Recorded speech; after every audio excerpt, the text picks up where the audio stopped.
বন্ধুরা, তো রাত্রের ডিনারে কি হচ্ছে দেখো। আলু ভাজা। আলু ভাজা কার কার খেতে ভালো লাগে?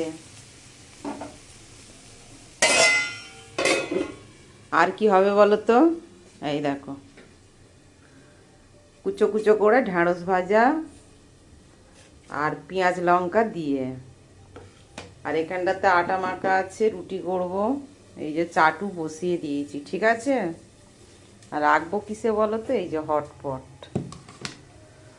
তো আলুটা ভাজা হয়ে গেলে তারপরে রুটিটা করব, ঠিক আছে। তা তোমরা দেখতে থাকো। তো দেখো, লাল লাল ঝাল ঝাল, সরি সরি সরি, লাল লাল ঝাল ঝাল নয়, এই লাল লাল আলু ভাজা হয়ে গেছে। তো এবার আমি নামিয়ে নেব, নিয়ে তারপর ঢ্যাঁড়স ভাজাটা করব, ঠিক আছে।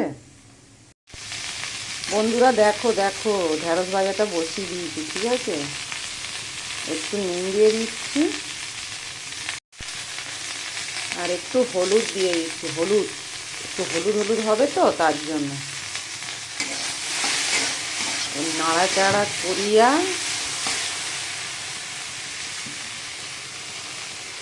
থালা ঢাকাইয়া দেব, ঠিক আছে। তো এবার রুটি বানাইতে থাকবো আমি এবারে।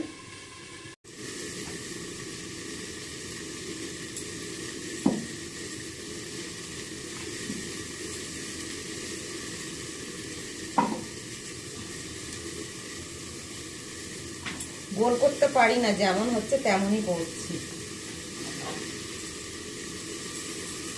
তো তোমরা কে কে খাবে সবাই চলে এসে কিন্তু, ঠিক আছে। আমার হাতে রুটি খুব টেস্টি হয়, বলছি বলে আবার কিছু মনে করো না, ঠিক আছে।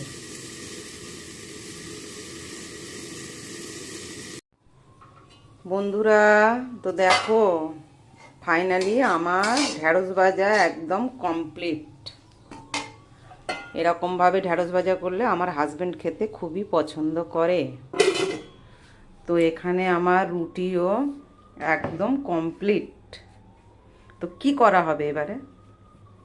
তো সবাই চলে এসো, একসাথে ডিনারে বসা হোক। টাটা। উল্টো ক্যামেরায় আমি আর দেখাতে পারলাম না। Tata, bye bye.